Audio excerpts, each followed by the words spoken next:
Hi dear, super കൺമണി സീരിയലിൻ്റെ latest episode റിവ്യൂയിലേക്ക് എല്ലാവർക്കും സ്വാഗതം. അങ്ങനെ തന്നെ കൃപയുടെ ആഘോഷങ്ങളൊക്കെ തുടങ്ങിയിട്ടുണ്ടായിരുന്നു. അങ്ങനെ കൃപയെ കൊണ്ട് കേക്കൊക്കെ കട്ട് ചെയ്യിപ്പിക്കുകയാണ് കേട്ടോ ചെയ്യുന്നത്. എല്ലാവർക്കും തന്നെ നല്ല സന്തോഷമാവുന്നുണ്ട്. അപ്പോഴത്തേനും എന്നോട് സുജാത ചെന്ന് പറയുന്നുണ്ട്, മോനെ ഞാൻ പറഞ്ഞ കാര്യം ഒന്ന് പറയ് എന്നൊക്കെ പറയാട്ടോ ചെയ്യുന്നത്. അപ്പോൾ എല്ലാവരും ചോദിക്കുന്നുണ്ട്, എന്താ സുജു? അപ്പോൾ മാനസ് ചോദിക്കുന്നത്, എന്താ ആൻറ്റി എന്ന്? അതെല്ലാം തന്നെ കൃഷി തന്നെ നിന്നോട് പറയുമെന്നൊക്കെ പറയുന്നുണ്ട്. അങ്ങനെ തന്നെ ആ ഒരു കല്യാണത്തിന് സമ്മതമാണെന്നുള്ള രീതിയിൽ തന്നെ കൃഷി അവിടെ സംസാരിക്കുക കേട്ടോ. എനിക്ക് ആദ്യമേ മനസ്സ് ഇഷ്ടമല്ലായിരുന്നു, എന്നാൽ ഇപ്പോൾ പൂർണ്ണ സമ്മതത്തോടു കൂടി കല്യാണത്തിന് ഞാൻ തയ്യാറാണെന്ന രീതിയിലൊക്കെ കൃഷി പറയുന്നുണ്ട്. അപ്പോഴത്തേനും മനസ്സ് കൃഷിനെ കെട്ടിപ്പിടിച്ച് ഉമ്മയ്ക്ക് കൊടുക്കുന്നുണ്ട് കേട്ടോ. ഇതെല്ലാം തന്നെ കേട്ടുകൊണ്ട് നിൽക്കുന്ന കൺമണിക്ക് നല്ല സങ്കടമാവുന്നുണ്ട്. കൺമണി പതുക്കെ അവിടെ നിന്ന് പോവാണ്. കണ്ട് സഹിക്കാനായിട്ട് പറ്റുന്നില്ല കേട്ടോ. അതിനുശേഷം തന്നെ ദേവ്ജി ആണെങ്കിലോ സാഗറിനെ വിളിക്കുകയാണ്. കൺമണിയെ വിളിക്കുന്ന സമയത്ത് കൺമണി ഫോൺ എടുക്കുന്നില്ല. അങ്ങനെ ദേവ്ജി നേരെ സാഗറിനെ വിളിക്കുന്നുണ്ട്. സാഗർ, ഒരു സന്തോഷ വാർത്ത കൂടി പറയാനുണ്ടെന്ന് പറയുന്നു. എന്താ ദേവ്ജി, എന്താണ് കാര്യമെന്ന് ചോദിക്കുകയാണ്. നമുക്ക് ആ ഡൽഹി പ്രോജക്റ്റ് നമുക്ക് തന്നെയാണ് സാഗർ കിട്ടിയത് എന്നൊക്കെ പറയുന്നുണ്ട്. അതെങ്ങനെയാണ് അങ്ങനെ സംഭവിച്ചതെന്നൊക്കെ ചോദിക്കുമ്പോഴത്തേനും അത് മറ്റാരുമല്ല, നമ്മുടെ ഡിസൈനർ കൺമണി തന്നെ. നിങ്ങളുടെ രണ്ടുപേരുടെയും കാല് തൊട്ട് വന്ദിച്ചൊരു ദിവസം ഓർമ്മ ഉണ്ടോ? കൃപ ഹോസ്പിറ്റലിൽ കിടന്നെന്ന്. അത് നിങ്ങളുടെ അനുഗ്രഹം വാങ്ങാൻ വേണ്ടിയിട്ടാണ് അവൾ അങ്ങനെ ചെയ്തത്. അവൾ നല്ലൊരു ഡിസൈൻ എനിക്ക് വരച്ച് തന്നിട്ടുണ്ടായിരുന്നു. അത് ഞാൻ സബ്മിറ്റ് ചെയ്ത് ശേഷമാണ് എനിക്കിങ്ങനെയൊരു കാര്യം മനസ്സിലായത്. അവൾ ബ്രില്യൻ്റാണ് സാഗർ, അതുകൊണ്ടാണ് നമുക്ക് ആ ഡൽഹി പ്രോജക്റ്റ് നമുക്ക് തന്നെ കിട്ടിയത്. അവളെയാണ് അഭിനന്ദിക്കേണ്ടത് എന്നൊക്കെ പറയുന്നു കേട്ടോ. ഒരു ഇരട്ടി സന്തോഷത്തോടു കൂടി സാഗറിന് എല്ലാവരോടും കാര്യങ്ങളെല്ലാം തന്നെ സംസാരിക്കുന്നുണ്ട്. ഇങ്ങനെ സംഭവിച്ചു, കിട്ടി, ഒരുപാട് സന്തോഷം ഉണ്ടെന്ന്, കൺമണിയാണ് ഇതിൻ്റെ കാരണം എന്നൊക്കെ പറയുകയാണ്. അതിനുശേഷം തന്നെ പിന്നീട് കാണിക്കുന്നത് ക്രഷ് കൺമണി എവിടെയെന്ന് ചോദിക്കുന്നുണ്ട്. കൺമണി എവിടെ ഉണ്ടായിരുന്നു എന്ന് പറഞ്ഞിട്ട് കൺമണിയുടെ അടുത്തേക്ക് തന്നെ ഓടി ചെല്ലുക കേട്ടോ കൃഷി ചെയ്യുന്നത്. മാനസി അമ്മയൊക്കെ നോക്കി നിൽക്കുന്നുണ്ട്. അവർക്ക് ഒട്ടും തന്നെ ഇഷ്ടപ്പെടുന്നില്ല. പക്ഷെ പറഞ്ഞിട്ട് കാര്യമില്ല, കൃഷി അങ്ങ് ഓടി ചെല്ലുന്നു. എന്നിട്ട് കൺമണിയെ കെട്ടിപ്പിടിച്ച് ഉമ്മയൊക്കെ വെക്കുന്നുണ്ട് കേട്ടോ. ആ സമയത്ത് തന്നെ ആൻറ്റിയമ്മയും മാനസയും കൂടെ അങ്ങോട്ടേക്ക് വരുന്നു. ലവ് യു എന്നൊക്കെ പറയുമ്പോഴത്തേനും ഇവരെല്ലാം തന്നെ കേട്ടുകൊണ്ട് നിൽക്കുക കേട്ടോ ചെയ്യുന്നത്. അങ്ങനെ ആൻറ്റിയമ്മയ്ക്ക് നല്ല ദേഷ്യം വരുന്നുണ്ട്, മാനസയ്ക്കും. അതിനുശേഷം തന്നെ കൺമണിയെ കൂട്ടിക്കൊണ്ട് സാഗറിനെയും സുജാതിൻ്റെ കൃപേൻ്റെ അടുത്തേക്ക് കൃഷി കൊണ്ടുവരികയാണ്. എന്താ സാർ, എന്താണ് കാരണം എന്ന് ചോദിക്കുമ്പോഴത്തേനും, നീ ആ ഡിസൈൻ വരച്ചത് ഞങ്ങൾ അറിയാതെ വരച്ചതാണല്ലോ മോളെ, അത് നമുക്ക് ആ ഡൽഹി പ്രോജക്റ്റ് കിട്ടിയിരിക്കുന്നു.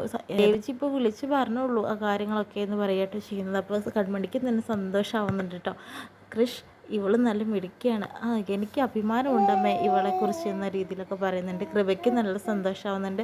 അപ്പോൾ തന്നെ സുജാത കൃഷ്ണനോട് പറയുന്നുണ്ട്, മോനൊരു കാര്യം ചെയ്യും, ഈ കേക്കിൽ നിന്നൊരു കഷ്ണം കൺമണിക്ക് കൊടുക്ക്, അങ്ങനെയല്ലേ സന്തോഷം നമുക്ക് പ്രകടിപ്പിക്കാം എന്നൊക്കെ പറയുന്നു.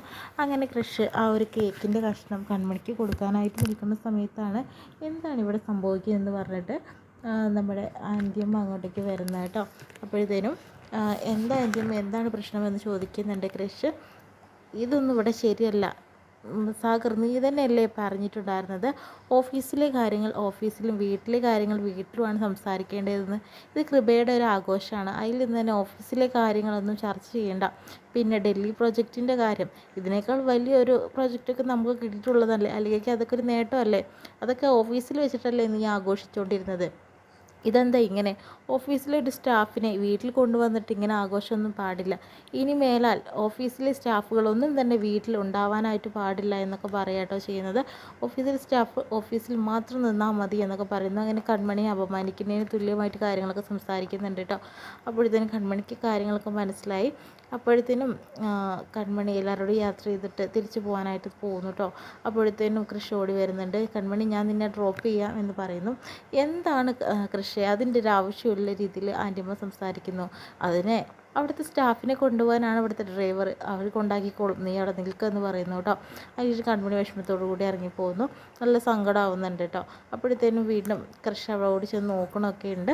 പിന്നെ സാഗറിനെയും അതുപോലെ സുജാതയും ആൻറ്റിയമ്മയൊക്കെ കാണിക്കുന്നത്, എന്താ ചേച്ചിയും എങ്ങനെയൊക്കെ പറയുന്നത്, കൺമണി ഓഫീസിലെ കുട്ടി മാത്രമല്ല, നമ്മുടെ ഒരു നല്ലൊരു ബന്ധം കൂടിയല്ലേ അവൾ നമുക്ക് വേണ്ടി എന്തൊക്കെ ചെയ്യുന്നത്. സുജാതയും ഞാനും അതുപോലെ കൃപമോളൊക്കെ ജീവിച്ചിരിപ്പോൾ അവൾ കാരണമല്ലേ, അവളെങ്ങനെ പറയാൻ പാടുണ്ട് കണ്ടോ, അവൾ കരഞ്ഞു പോണത് ചേച്ചിയമ്മയും കണ്ടതല്ല, അങ്ങനെ ചെയ്യാനായിട്ട് പാടില്ല എന്നൊക്കെ പറയുന്നുണ്ട്.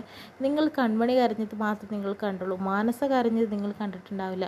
പക്ഷെ അതെങ്ങനെ കാണാനാണ്, അവിടെ മനസ്സിലല്ലേ അവൾ കരഞ്ഞത്. എന്തിനാ മാനസ കരഞ്ഞത്? നിനക്കറിയോ, കല്യാണം കഴിക്കാൻ പോകുന്ന ഒരാൾ മറ്റൊരു പെൺകുട്ടിയെ കെട്ടിപ്പിടിച്ച് ഉമ്മ വെച്ചിട്ടുണ്ടെങ്കിൽ അത് ആർക്കാ സഹിക്കാം? അതിപ്പോൾ ആര് കെട്ടിപ്പിടിച്ചു എന്നാണ് ആൻറ്റിയമ്മ പറയുന്നത്? അത് വേറൊന്നുമില്ല, കൃഷി കൺമണിയെ സന്തോഷത്തോടുകൂടി കെട്ടിപ്പിടിക്കുക ഉമ്മ വയ്ക്കുകയൊക്കെ കാണുന്നത് അത് മാനസ കണ്ടും ഞാനും കണ്ടു നിൽക്കുകയായിരുന്നു. അതൊരിക്കലും നിൻ്റെ മാനസിക ഉൾക്കൊള്ളാൻ സാധിക്കില്ല, അതുകൊണ്ടാണ് ഞാൻ അങ്ങനെയൊക്കെ പറഞ്ഞത് എന്നൊക്കെ പറയുന്നുണ്ട്. അത് സ്വാഭാവികമല്ലേ ചേച്ചിയമ്മേ, ഇതൊക്കെ ഫ്രണ്ട്ലി കിസ് കൊടുക്കണമൊക്കെ നല്ലതല്ലേ, അതിപ്പോൾ ഫ്രണ്ട്സിൻ്റെ രീതിയിൽ ഉള്ളതല്ലേ എന്നൊക്കെ പറയുന്നുണ്ട്. എന്ത് തന്നെ ആയിക്കോട്ടെ, ആ ബന്ധം നമുക്കത്ര നല്ലതാവില്ല.